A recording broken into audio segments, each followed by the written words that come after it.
तुम आगे बढ़ो, हम तुम्हारे साथ हैं। बंधुओं तुम आगे बढ़ो, हम तुम्हारे साथ हैं। बंधुओं तुम आगे बढ़ो, हम तुम्हारे साथ हैं। नेतृत्व का नेता कैसा बंधुओं कैसा हो, बंधुओं तुम आगे बढ़ो, हम तुम्हारे साथ हैं।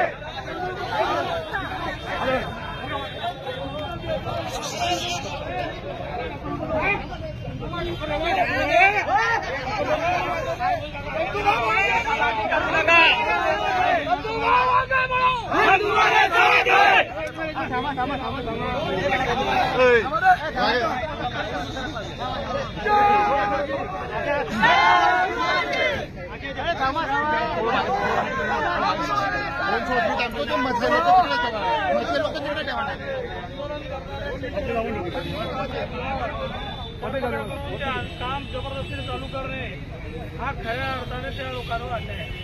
काही शेतकऱ्यांना आणि काही सैनिकांनी आता ताब्यात घेतलेल्या पोलिसांनी पण एका कॉन्ट्रॅक्टरसाठी जे काम करताय खऱ्या अर्थाने कायदा सुव्यवस्थेसाठी पोलिसांनी काम केलं तर बरं नाही। आजच्या काळामध्ये प्रशासनाच्या माध्यमातून सरकारच्या माध्यमातून त्या शेतकऱ्याला एक आशा आहे पण त्या आशा मुळकडे आणण्याचा प्रयत्न महाराष्ट्र सरकारकडून होतो की काय असं मला वाटतं।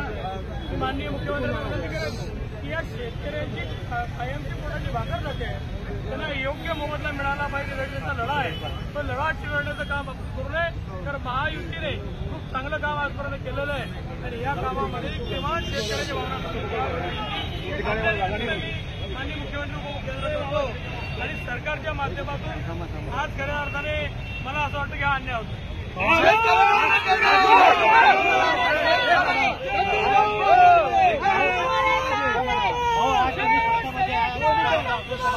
आंदोलन करण्यावर अटक करण्यात आलेले काय बोलले? मी बाळासाहेबांचा सैनिक आहे। इथे पुढे अन्याय होत असेल ते माझं सरकार असो की कोणाचं सरकार असो शेतकऱ्यांना अन्याय होतो 250 शेतकऱ्यांना अन्याय होतोय। त्यांची जमीन मागती मोल पद्धतीत सरकार जबरदस्तीने घेत आहे पैसे नाही घेतल्यावर मी ताबा घेतला आणि जबरदस्ती काम करत आहे। आंदोलन करणे हा माझा स्थायी भाव आहे आणि मी बालपणावर शिवसैनिक आहे त्यामुळे आंदोलन मी करतो। सरकारचा संघर्ष करा।